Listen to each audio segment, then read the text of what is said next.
welcome to the Technology Geek podcast. I am your host, Brandon Lapani, the Technology Geek, and we are here as we are every week to talk about technology and technology problems. If you have technology, you have technology problems, and here to discuss all them, answer your questions, talk about the news a little bit. I first want to say that, of course, this is our 15th podcast, episode 15, and it is sponsored by our wonderful sponsor at Audible, or audibletrial.com/techgeek, and you can go there. Wonderful service. You can audiobooks and all that type of stuff. It's really a great service. I've been using them for years. I love to listen to books when I'm at the gym, working out, driving, especially long distance. It's always nice to have a book when I'm on an airplane or something like that. It's really a wonderful service. And you sign up, you get a free 30-day trial with our special promo code. We appreciate you using the promo code. This way we get the credit for it, and we can keep doing all these wonderful broadcasts. And as well as, too, you get one free book download with that. And, it's really a great service. They have an app that you actually put right on your iPhone or your Droid. And, you download it, and it's really great because it's not like you're fiddling around with MP3s or anything like that. You download it within the app. And then, it's as simple as that. You open up the app, and it saves all your chapters for you, your spots and all that type of stuff. You don't have to worry about fiddling around with, remembering where you were or anything like that. It's really a wonderful service. If you have a Kindle, obviously it integrates with that. Amazon owns Audible. And they're just such a wonderful service, and we're very happy to have them as a sponsor. And again, that's audibletrial.com/techgeek. This way we get the credit for it, and two, this way you get that special offer code that you're only going to get with our show. So we appreciate that, and they're our sponsors, and we're very happy to have them. I want to say one thing as well. You can follow me, of course, at Lapani Tech. That's my Twitter account, and we have quite a few followers now, so I want to thank everybody who's been following me and following the show. We appreciate it. As well as our website, thetechnologygeek.org. And I know we've been away for a few weeks here due to had some things going on, going on with the family and all that type of stuff. So I've been pretty out and about with doing things. So I haven't really had time to do much of this, and I do apologize for that. The problem is the guy I have doing the fill-in is also a good friend of mine. He's at all of my family events, so it's probably not the best thing to do is to have somebody who's a family member covering the show, because every time I'm going to be at a family event, so is he. But we're going to work on me getting coverage, because like I said, I've been off. We haven't had a podcast in almost 2 weeks, but we are back again. We hope not to take any more long breaks like that, but we've been blogging, but we just haven't been doing any of the podcasts. I was away remotely, and it was easy, very accessible for me to get free time to blog, but it was very hard to chisel away an hour and a half to do a podcast, because there's just not a quiet corner to sit in, so... But we're very happy to be back here and be doing this again, like we always do every week usually. A lot going on in tech. Those of you that find the website know there's been a lot going on since the last podcast. I'm not going to get into all the news since our last show, because that would just be too much to handle. But the Galaxy, S4 obviously debuted recently. And that was something that was really long anticipated, the S4. And one of the features that I really liked from that was the ability to be able to use two cameras at the same time. You can use your your front facing camera. If you want to show your friend, hey, I'm looking at this. Right, years ago, it just recently, all the way up until recently, this new feature was you have to say, hold on, and turn. Here's what I'm looking at, and turn the phone around and show them, or flip the camera around. With this, you can keep talking to them while. And just say, turn on the back camera as well, and use both cameras at once. So, that's definitely something that, was something different that, that Samsung did, and I think that's really innovative what they're doing. Something that all of us have been very, very anxious to see. So, obviously, a couple of other things. Firefox obviously disabling, third-party cookies. That's a big thing. Finally, they're doing it natively now. They're the first browser to do it. So, and of course, LG saying it has no plans for a Windows 8 phone, and of course that was in the news not last week, the week before as well. And like I said, I'm not going to go through all the headlines for the last 2 weeks, but I just want to bring up some of the important ones that we had talked about. That's a big thing. LG, they're really concerned with the Firefox phone. and with the Ubuntu phone and stuff like that, they're not really concerned about Windows. And I think that's a general problem, is that there's not enough push for the Windows phones. And I remember, I think it was about a year or two ago, there was a situation where Microsoft came out with this phone, didn't catch on, and then they sold it back to their retailers at cost. So that that's not really a great way to make money. So Microsoft really trying to get their strategy together. Bill Gates actually said in a CBS interview, which is up on the website under videos, by the way, you can look at all that. Bill Gates actually said that he thinks that the way Microsoft went about their phone strategy was actually pretty pitiful. He thinks they could have done just so much more with the Windows Phone strategy. So, in that case, I think they definitely have a lot to work on, and Microsoft only has about 2% of the market, which is nothing when you think about it. Some other things, we've talked about this before, a show that I really like, House of Cards, such a success that's been for Netflix. They've actually locked it in for a second season now. They're looking for a director right now, and I believe they might have even found but House of Cards doing another season. Kevin Spacey, Robin Wright, Kate Mara. They're doing another season of that. Second season of it. And one of the neat thing is it took off so much that Netflix has actually gone as far as to secure the rights for a season for all the seasons of West Wing, and they've been grabbing up some political drama stuff now. So that's kind of neat. To see them really pushing ahead with with that particular piece. And that's the thing, Netflix is going to be the next, I think the next, HBO. I really think they are going to be.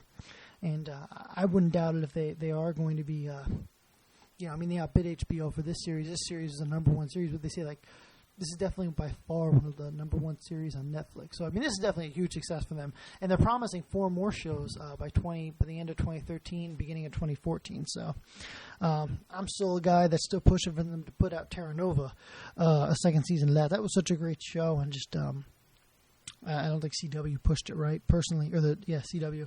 But that's that's who knows, but I think that's I'd definitely be interested in them doing another season of Terra Nova. I don't think that's going to happen, but I can dream. Another thing too that was going on as well with talking about the internet and all that type of stuff is Internet Explorer 10 coming out for Windows 7. Hasn't been pushed out as an update just yet, but I'm sure it'll be pushed out as a critical update. Very soon. It wouldn't be like Microsoft not to push out a they're going to make it a critical update. That's what I'm trying to get at. Right now it's not, but I'm sure they will. Microsoft always does stuff like that, and I'm sure they will eventually. They just haven't yet. I think they're releasing it now. People are going to download it, and then once Microsoft sees there's any bugs in it, then they'll push it out as a mandatory Windows update. So, and obviously there won't be any IE10 for there won't be any IE10. I don't know if there's an IE10. I don't think there's going to be an IE10 for Vista. And I know there's definitely not one for XP, so Microsoft's slowly trying to dwindle away their older operating systems. And that's just, that's what Microsoft always takes. First they kill the browser, then they kill the updates. So it's a slow process. As far as some other news, Pandora actually has to limit their free streaming to 40 hours a week. That's a company, if you look at them on the stock market, their stock's been really stagnant and all that type of stuff. And they're a company that, it's a great service. I've been with Pandora for a long time, listening to them. I even had a paid service for a while. But, it's really tough for them. They were saying even if they skip a song, they still have to pay a royalty fee for that song. So, it's really, they've been really, really struggling, and they have to do what they have to do to survive. But, they're a company that's always, they're always on the any of these music companies, operate on razor thin margins. We don't know what Spotify does, obviously, because they haven't, they don't have to release their numbers, but, they said on a post just recently that they're not concerned about, iTunes or anything like that. But, but you're looking at like a company like Pandora streaming music, whereas a company like Spotify is really, in my opinion, more of a competitor. Spotify has the artist, the artist radio, but I think that Pandora is I don't think it's really that much of a competition for them. I think Spotify, Pandora. I mean, yes, Spotify does have the artist radio to take away from some of Pandora's listeners, but I think the big major competition for Spotify is going to be iTunes. And there's two different business models, by the way, too. iTunes, you download it, you own it, or Spotify, it's a monthly service. But Pandora is a company that's definitely been struggling over the years to turn a profit. And they were turning a profit there for a while, but then the music royalties have gone up. I mean, look at myself. I'm a big satellite radio listener fan, and I know myself. Satellite radio. They're even charging a music royalty fee on that now every month. So it's it's all these music royalty rates and stuff come back to bite everybody. And I'm sure. And from what I read a lot of articles because I do like to keep up on the music market, especially something that's just, I'm a big music lover myself, a musician myself in my spare time, so something I do like to keep up on. But, Pandora, they say really isn't really making all of that much money. They always are on the verge, they're always teetering there on on being profitable or not. Companies like Rhapsody is another one. And Rhapsody's really taking they're an interesting company in the sense that they don't, they don't work. You have to buy their MP3 player. It doesn't work on the iPhone or on the Droid. You have to buy their MP3 player. So that's something I find they're really behind the times. Spotify, makes something that works on all devices. iTunes obviously runs on all devices. Well, not the Droid, obviously, but they work on the Mac and the Windows PC anyway. But that's I think it's really a situation where. It's, where they're really, they're in a situation where, it's, Pandora's just a company that's always been struggling, ever since, I've been listening to them for 5 years now, maybe 6 years I've been listening to them, and they always seem to be always struggling, and I don't know why, but, I have a Spotify subscription now, and I'm happy with it. $9 a month. That's the thing. Pandora. I don't know how. Pandora makes a lot of money on their advertising. They do make some money on the paid subscription, but I don't know how many paid subscriptions they have, and they've never really told anybody. I don't know if it's a company that's incredibly, profitable. They make money on ads. They make money on paid subscription. I don't know how much money they actually make. So, but I know they are always teetering. What was interesting, what I was reading though, was that satellite radio, actually makes. They're actually making some serious cash, and I know they were just bought out. We talked about that, but they were saying the best thing that Wall Street Journal was saying the best thing they could do is just spin it off and just let it keep operating because it is making money. But you have to remember, though, too, they also have a lot of, they're paying music royalties. You have to remember, too, they have a lot of original content with the talk radio. And the other thing that Sirius can do that other companies can't, some people have subscriptions and Sirius doesn't have to, they're collecting the music royalty right from them, but they're not actually using it. They have their talk channel. People that have, the everything package, I'm sure, they're listening to music a little bit, but a lot of people just have the talk package, and you have to look at how much money they're making on that. So, people listening, but them not paying, having to, pay the royalties because those people don't listen to music. So, I know there was a lot of people as well that got satellite for just the talk channels. I know myself, I have an everything package, but mostly what I listen to is the talk channel. So, the other thing that was going on this weekend was Marvel offering free comic promotion and actually get called off because the company that they used to distribute their digital comics actually got overwhelmed with all the subscriptions coming in, and they actually had to call it off. And as a result, a lot of people were not able to take advantage of that great offer. So that's kind of a sad thing. But it's really great to see Marvel, how much they've came over the years and how they've really just really growing and is prospering as a company. You have to realize licensing is probably a huge part of what they do. You look, and even at the Incredible Hulk series in the 70s, they've been doing licensing deals for years. That's a company probably that makes 90% of their profit probably on licensing. But I don't know the exact numbers. They don't release them because they're a privately held company. But I can only imagine the money that they must make just on their licensing deals alone.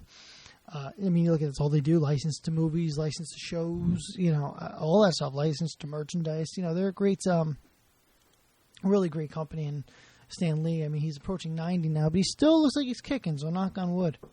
He, he's such a great guy. So, talking about Netflix before, obviously Netflix obviously getting social with Facebook. Hopefully they're hoping by the end of the week to have the new features rolled out to everybody. But there's one of the things that Facebook and Netflix have been wanting to do this for years and they couldn't. The president in early 2012 signed that Video Privacy Act, and that made that, and then of course that had to get passed through Congress. But that was a big thing that this all was. I mean, they were ready to do this about a year or two ago, but because of all this video privacy stuff, it's been held up. But I mean, as soon as everything went through, two companies jumped on that, and rightfully so. I mean, I can see where the sharing piece would come in really handy for Facebook people. I personally myself won't do it. I don't need people knowing when I'm watching, but it is kind of a cool thing to have. The other thing too is that talking about services and stuff like that is Google Reader, being shut down along with some other services. Google Voice app for BlackBerry, that's being kind of canned. That's on the chopping block. The GUI builder, the Google building maker, Google Cloud Connect. All these things are being canned. And there's actually the funny part is I was actually reading a little thing the other day that there's actually a petition going around on the internet right now to keep Google Reader up. So you can find that on Slashdot. Actually, there's actually they're going to let you take all your streams out with their tool called Takeout. It's up. If you can find all that stuff, by the way, up on our website, all the tools and all that type of stuff. But there's other services out there. Feedly, is the one that I've gone to because I like to keep track of my podcast through my Google. Through my Google Reader. And the thing that upsets me about Google Reader is it came out in 2005, and that's one of the reasons why I went to a Droid, because I do like the Google Reader, and I like all the integrated Google services, but they seem to be getting rid of, iGoogle's going, Google Video's going, Google Talk chat back widget. There's just a lot of things that, Google Mini Enterprise Search, and all of those things went away last year, but, Google's really getting rid of a lot of searches because they're trying to become a more focused company, and, a lot of those services, they're saying the Google Reader, isn't getting as many hits because, that there's been declining readership. And I don't know if I believe that totally. Is it just Google doesn't want to waste time, working on certain products. I'm not saying that's what they're doing, but I mean, when you become a more focused company, focus means you're going to put, more developers on one particular task, rather than have a bunch of developers doing a bunch of different things. So, I think they're slowly trying to wean people off of a lot of their web services and get them to either use the phone or get them to either use, some of their other services. So we'll see what happens with that as time goes on. A lot of other things too going on as well. In tech, obviously, I don't want to report on this too much. We blogged about it, but I'm trying to get more information. Is apparently one of the Clintons there, AOL, got hacked. I'm trying to get more information on that now as we speak. We'll see what happens with that as we go. I'm trying to get more information on that, report on that back in a little bit. The Bill Gates video obviously going viral was pretty neat. Him and talking about how you like to give President Obama more power because he thinks our system here is better sometimes, but not at other times. That was kind of a neat video. That went pretty viral pretty quick.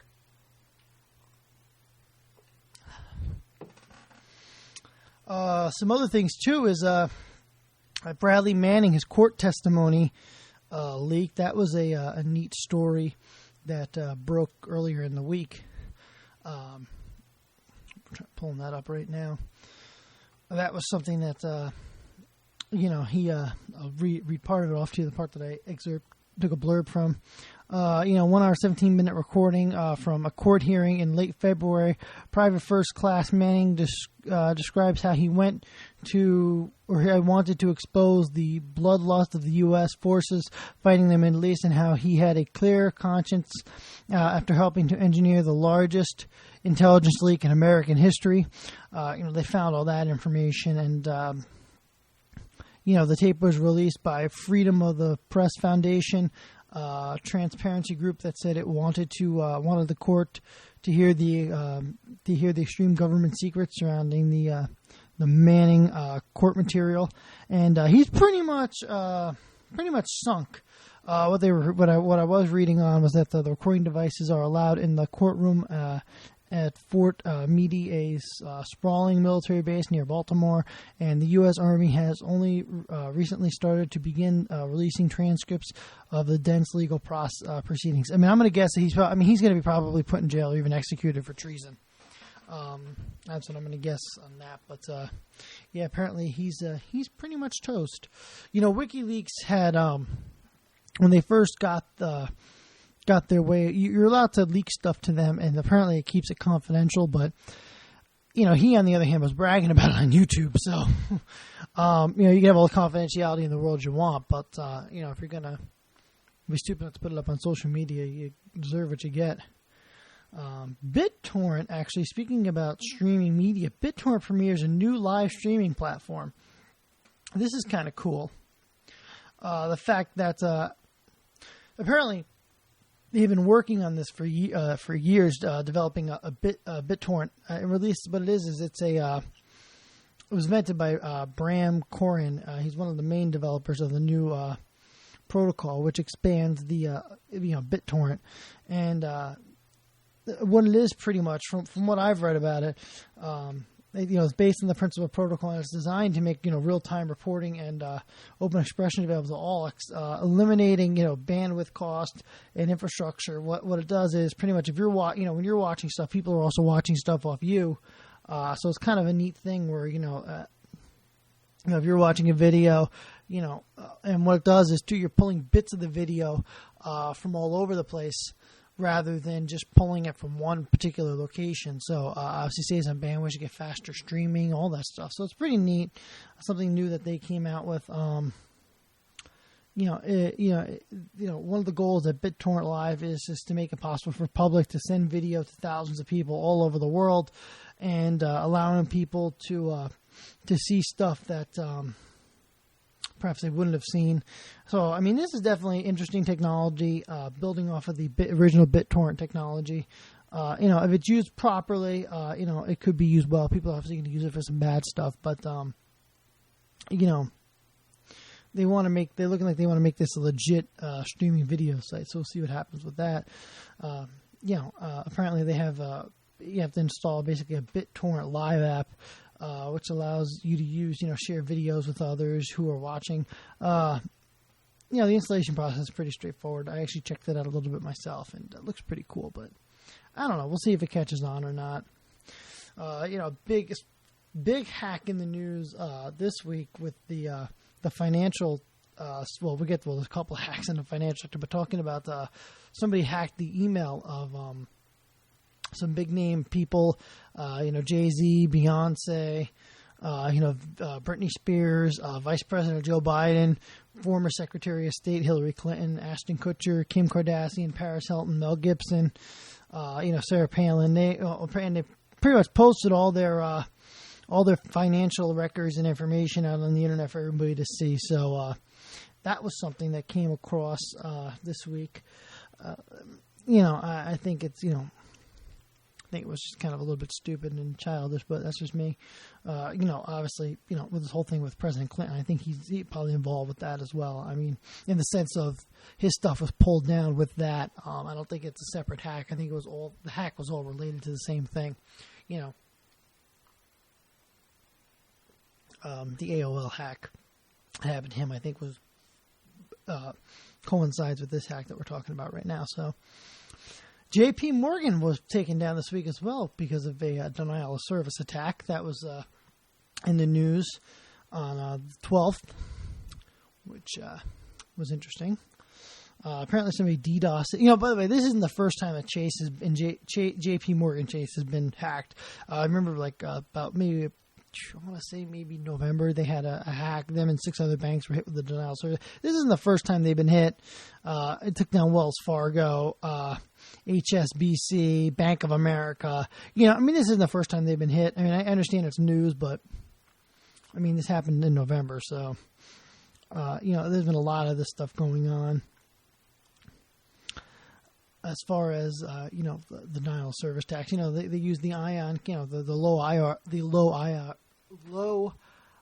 low orbit ion cannon, and they're able to take take sites down relatively easily. I mean, you can even, from what I've been reading, you could even run it off an Android phone nowadays. So, quite, DDoS attacks are coming. Well, what they do too with these old DDoS attacks is that they hijack servers for years, and they have these server farms that they have, hacked and have back doors that nobody knows about. And when they want to, they just kick this, they just hit the button and it triggers all those servers. And it just nails a particular server for a while, and then when they're ready to let it up, they just flip the switch back off. That's basically how it works. So, speaking of that as well, the Reserve Bank of Australia hacked by Chinese malware. That was in the news as well this week. Since we're talking about things like that. One of the other things that I wanted to read too was this interesting article up on CNET, and saying Aaron Swartz, the internet access who committed suicide while facing possible felony charges. They were talking about how his life was very much related to the 1984 movie WarGames. I don't know if anybody remembers that. If you don't, it's actually on Netflix right now. You can go ahead and look at it. He was, and talking about just how things have changed in 20 years. And we had an article up, original content posted a while back talking about Bill Gates and Steve Jobs and all those guys. They're hacking, how it wasn't a crime nowadays, but now it is. Talking about, all the stuff, that was going on, and how hacking has really changed from then to now. I mean, either way, it's wrong. But years ago, it was like a slap on the wrist. I mean, if Kevin Mutnick did then what he did now, he'd been put away for 30, 40 years, where he was only put away for 5 the last time. So, Justice Department, takes that really, really seriously. And, I think a lot of people always comment on the internet that, you get more for hacking than you do being a sex offender. And, true, some of those guys get after, 5, 10 years, hackers go away for 30, 40 years, because hacking is almost a form of terrorism. So that's what they consider it, but we're not going to get into that. But again, that's what all I'm saying is, a lot of people that do a lot worse crimes get a lot less time. Obviously, I'm not going to go into this, but the weapons of mass destruction discussion came up at SXSW. Southwest has gotten so big on the top arms control. Officials in the United States decided to stop by the conference with a message to techies, that they come in peace and all that type of stuff, and talking about how they're going to be using technology to help with gun control and all that type of stuff. That's slowly been a slowly developing story. There was a little more on that today, talking about how they want to use Facebook to help fight gun control. So we'll see what happens with that. I'm not gonna, we're not gonna go into that because we don't have all the details yet. But that was up on the internet today. One of the other things too is copyright trolls ordered WordPress to disclose critics' IP addresses. This is a kind of interesting story where I guess they had they wanted to cross-reference IP addresses with a list of alleged BitTorrent offenders, and I guess they were trying to prosecute people who had been downloading things that they weren't supposed to be. So that was kind of interesting that WordPress would give up all that information. That's WordPress.com, by the way. That was kind of an interesting thing to hear about. I think that's it's not the first time something like this has happened, but it's the first time WordPress has been hit by it anyway. If everybody knows, the SimCity game came out, just recently, and they had some problems with it. They weren't exactly prepared for the huge. You have to remember, I think the game is 20 some odd years. It's been around for like 20 some odd years, and it's got this huge cult-like following. And you have to play online now. It's all online. You have to always be. You're supposedly. We'll talk about this in a minute, but you allegedly always have to be online all the time. And they just were not prepared for the amount of traffic that they were going to get, download-wise and gameplay-wise, and they got hit pretty hard. So they apologize for not being prepared enough. But there was an interesting article today up on Slashdot talking about how somebody figured out how they didn't have to be connected all the time. They could they figured out a way that you wouldn't have to be connected to the internet all the time to play, which is obviously SimCity wants you to always be connected to the internet while you're playing. That was one of the hooks of the game, is you had to always be online to play. But somebody figured out actually that there was how to get rid of the DRM so you wouldn't have to always be connected to play. So there's an article up on Slashdot today about that. Google has gone as far as to actually remove the ads on their. They're slowly doing it, by the way, removing ads from their Play Store. I guess they don't want ads in people's faces while they're trying to buy apps. So that's something new that just came out today.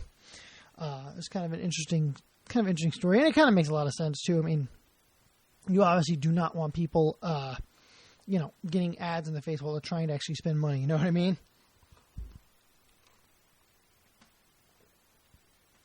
And this is all part of that Play Store developer distribution agreement. The apps would be welcome back as soon as they no longer violated the agreement. I'm sorry, excuse me one second. Let me repeat that. Google is actually removing ad blockers from the Play Store. I'm sorry. The article was actually misleading. I do apologize for that. Appears that Google has begun removing ad blocker apps from the Android store. Apparently citing breaches from the Play Store developer distribution agreement.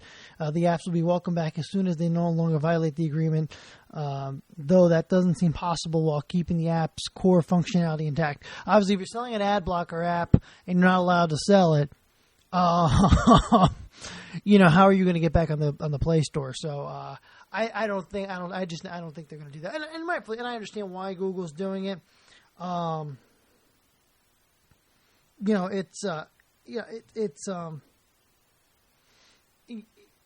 Google makes money on the ads, so they don't want people blocking them. So that's why they're doing that, and it makes a lot of sense. I do apologize again. Like I said, the article is very misleading, but that makes a lot of sense. So you're not going to definitely don't want, Google doesn't want people blocking their ads and blocking their customers. The app developers' ads and stuff, because that's how people make money on these apps. I mean, I think it's a good thing, but it's also kind of like a bad thing too, because I do kind of like the ad block features. But like I said, it's gonna be very hard to put them back up on the. I mean, if the app is a violation, how are they going to possibly put it back up? I mean, what are they going to do? I mean, they could put it back up and say, okay, if we want our ads to go through the app store, you have to pay. But even that's, I don't know how that would work. Even I don't even think that's actually. I don't think Google would even let that happen. So we'll see what happens. With that as time progresses over the next couple weeks. I think we're going to see all those ad block stuff just go away. I don't think they're going to let people ad block anymore. People are making too much money in the mobile market on ads, especially on a Google product, because Google is in the ad business. So, Apple obviously today releases the Apple OS X 10.8.3 firmware update. That's going out. That was actually released today. And pretty much this is the third update for Mountain Lion, bringing the latest version of the software to 10.8.3. 10.8.3, yeah, after over 3 months of development, along with a number of bug fixes for users experienced in 10.8.2.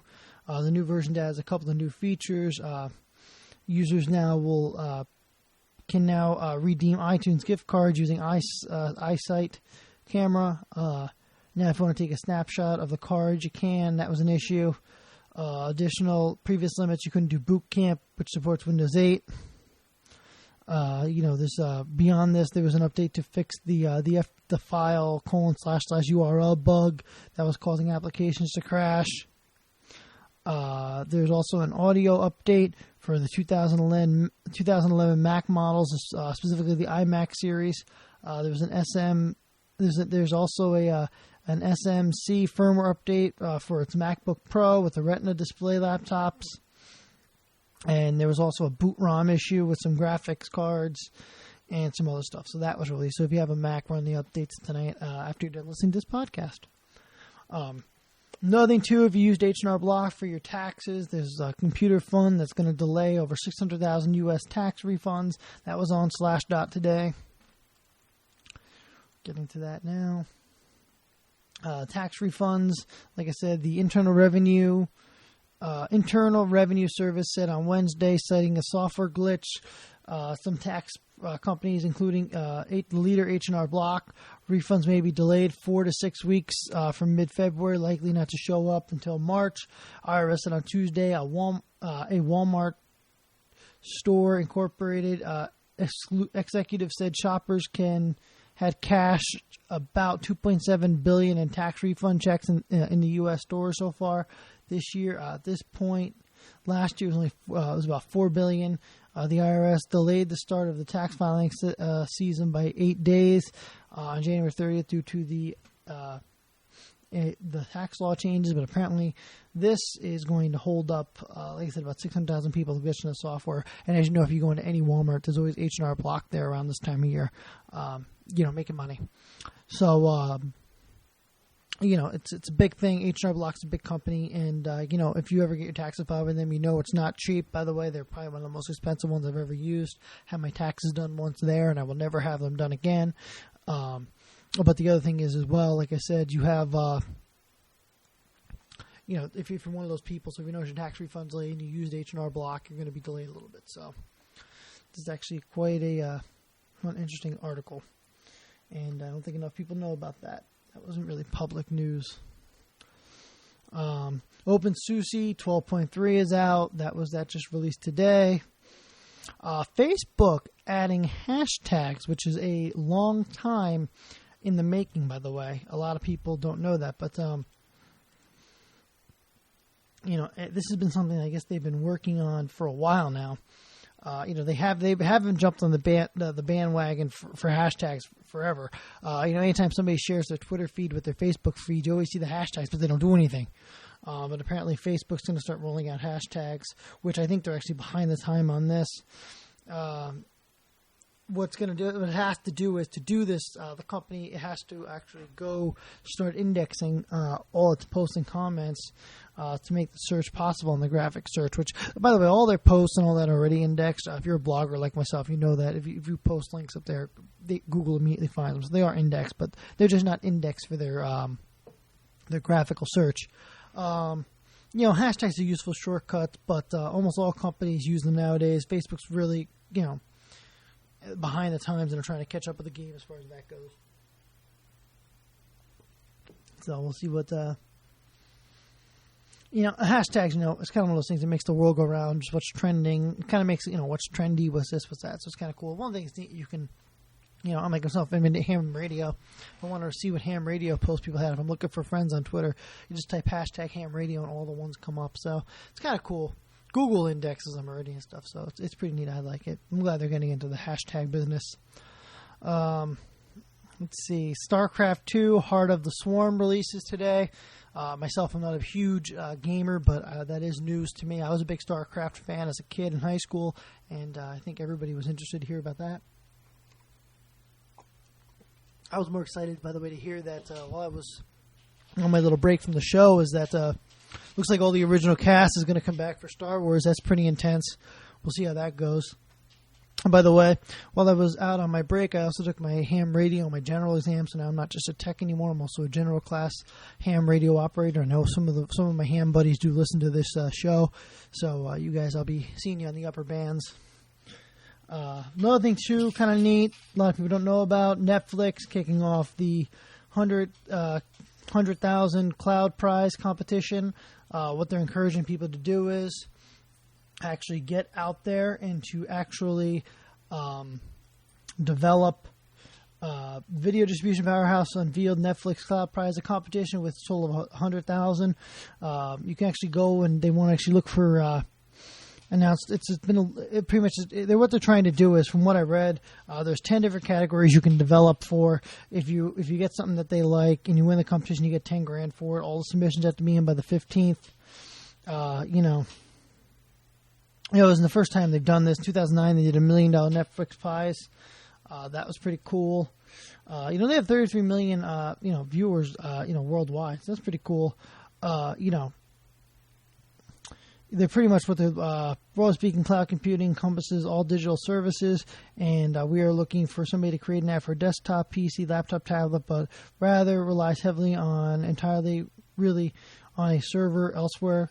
That can include Google Documents, Dropbox, Hulu, stuff like that. Just Stand Lounge, pretty much what they want. They want people to develop apps for them out of 10 different categories. So if you're interested, if you're a developer and you listen to this show, which I know some of you do, by the way, go ahead and look underneath Netflix. Look on Netflix's website. You'll see there's a lot of different prize categories. We're not going to get into all of them, but they're all up there. If you're in the mood, go ahead and go up there and start developing. You can make yourself some money. So $10,000 can do a lot for you. I can buy you a car, pay a mortgage for a couple of years, depending on what your mortgage is.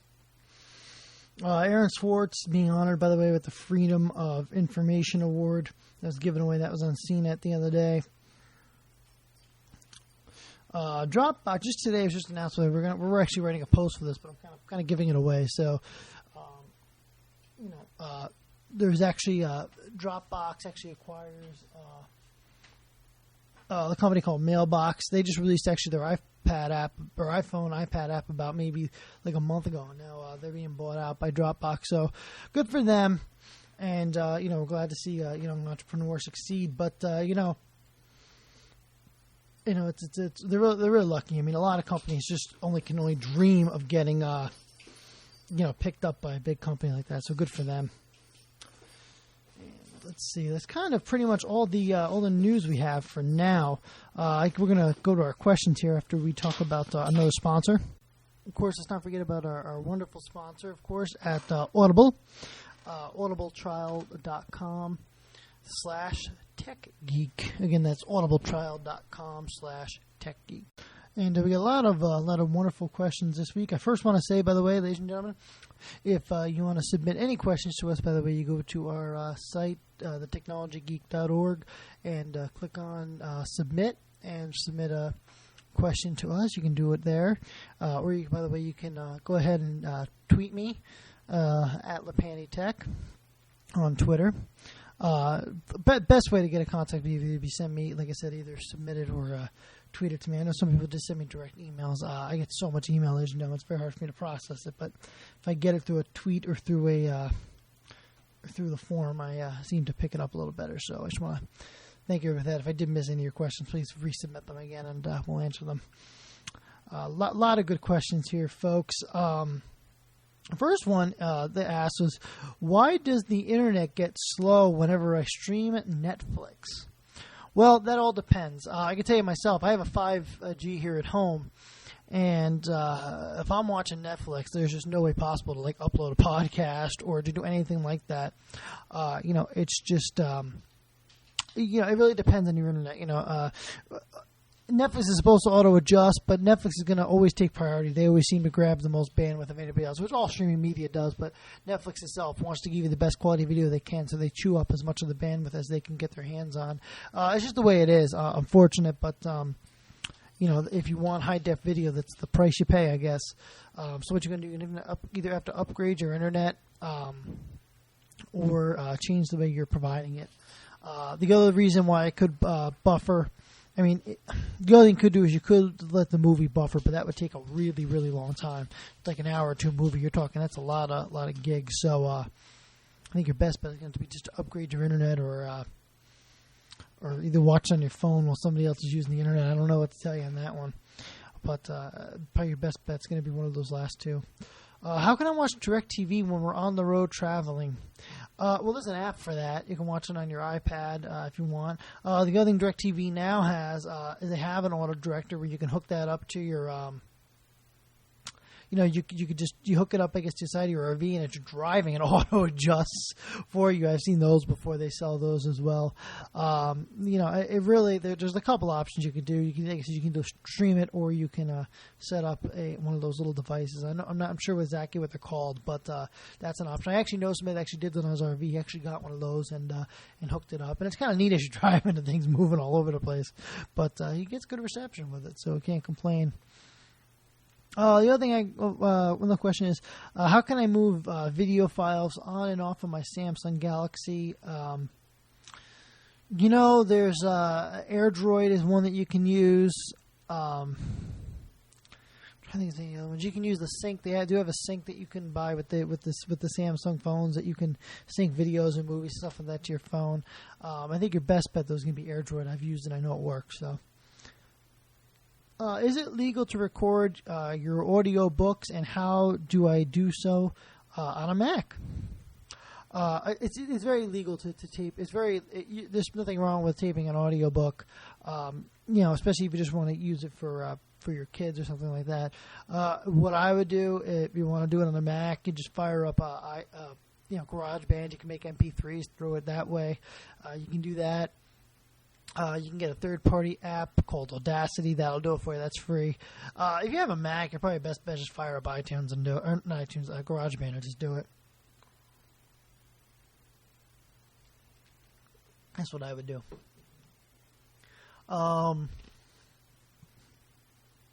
When I'm at work, I can't get iHeartRadio, and if I can, it constantly is buffering. Well, when you're at work, a lot of these companies have what they call content filters, and they don't want you streaming media because it takes up their bandwidth, and some of them do pay by the meg and stuff like that, or by the gig. It's amazing in this modern day and age. We still have metered internet. I don't understand that. But a lot of these companies don't want you streaming music because they want you working as well, and they're afraid if you're listening to the radio, you might not work. I don't really understand I don't see a problem with streaming radio. I mean, if you're on a limited bandwidth network, made up a company 10, 15 people, they only have 5G or 3G or something like that, they probably are blocking you. But what I would recommend if I were you is if it's buffering like that, you're probably better off hooking your phone up to a speaker. Buy a little speaker, Bluetooth speaker, or even just a speaker with an auxiliary. Plug it in and just stream it through your phone. If you can kick to wireless, or just stream it through your 3G. Radio doesn't really take up that much bandwidth. That's what I'd recommend you do. That's what I would do. And like I said, that's. It's probably better. You're probably better off doing it on your own device and doing it on your work computer, because they're recording everything you do anyway. So you don't want to get in trouble or anything like that. So, the other question we have is, what should I get for streaming radio? Pandora, Spotify, Shoutcast, SiriusXM. Well, it really depends on what you want to do. If you're looking for music, Pandora, Spotify will suffice. Shoutcast is pretty. Shoutcast is actually free if you download Winamp. That's something you could use. It really depends. If the other thing too, you could use. I'm not sure what you're trying to listen to. There's so many free radio stations now on the internet. Like I know myself, I do have a SiriusXM subscription. If you really like to talk radio, probably SiriusXM would work for you. If you don't want to pay anything, there is an app for your phone called TuneIn. You can get any type of radio show on there. If you're looking for music, probably Pandora's free. Spotify has free for your desktop, but not for your phone. But like I said, there's a lot of options there. Shoutcast is free. If you want to listen to music, I know Shoutcast actually does have some talk radio for free. They have quite a few music channels for free. It's free radio. Not really sure exactly what you want to do, but there are quite a few options there. So it really depends on if you're into the music or into the talk radio. But there are a lot of free options for you, despite either way you go. If you really, really more into the talk radio stuff, you might want to go with a paid subscription because it'll be more reliable. Right now I have DirecTV and DSL. I would like to consolidate to save money. What can I do? Dish offers 4G speeds for like $30 a month. You could do that. Satellite. There is also, I know DirecTV has internet. I don't think it's very good, but you could do that if you wanted to. That's an idea. There's a couple options with satellite. Yeah, and that's the problem that I have. When we have regular cable, we don't have the dish, because I know if you pay $30 a month for your internet, but if you don't have the cable, they spike it up to like $50 or $60. So yeah, I get where you're going with that. You really have to look and see if you consolidate. I think dish, depending if you have dish, you can consolidate using dish. You can consolidate using DirecTV. I think dish is a better plan. DirecTV's internet's not very good. That's what I suggest. The other thing is, somebody asked a question. Really enjoy your show. Well, thank you very much. We appreciate that. We actually do work very hard on this show. What equipment will I need to start my own podcast? If you have a Mac, you don't need much. You have GarageBand built in. You just need a microphone and a USB mic. If you have a if you have a Windows machine and you can just get a microphone. Microphones aren't very expensive. You can get a microphone, and then you can go ahead and download Audacity. You can use that. That's free. Create MP3s through that. If you want a whole starter kit with a mixer and all that type of stuff, Behringer makes a great podcast studio kit. It's on eBay. You can get or on eBay or on Amazon. You can get it for like $200. Behringer actually is a huge audio provider. Actually, I use them for a lot of my computer, not my audio equipment for my computer, but my band stuff, amps and mixers. So they actually make really good stuff. So if you are going to go, I would go with the podcast studio kit from Behringer. They're a good company. The last question I got is, why am I getting lines across the screen on my iMac? If you're getting lines across your screen, you probably got a hardware issue. You're going to need to change the screen. You can get cheap screens off of like LCD Screen or LCDsforless.com. There's LaptopScreen.com. There's LCDScreen.com. There's so many of them. Just get the LCD screen, just change the screen. That's what I would do if you're able to do that, if you know how to do that. There's so many instructional videos for how to change the iMac screens. The iMacs are basically a magnet. You pull the front of the screen off the protective screen, and there's like maybe 6 or 7 screws you change, take the screen out, put the new one in, and you're done. It really is very simple how to change the screen on an iMac. If I had a screen code, I'd want it to be on an iMac because it's much easier than changing one on a MacBook Pro or MacBook Air. So, if you have any questions where to get the screen, you can send me an email and I'll help you out. So that is pretty much it for this week. Our podcast. We're glad to be back. Like I said, after a very long break, we're glad to be back. We're going to hope not to take any more long breaks like that, but if we have to, I am very sorry. Again, you could, follow me on Twitter at LePannyTech. The website, we blog daily, several times a day actually. So thetechnologygeek.org. And I want to thank everybody for listening, and we hope to see. We hope to be on your MP3 or MP3 player again next week. Thank you very much, and we will see you next week again.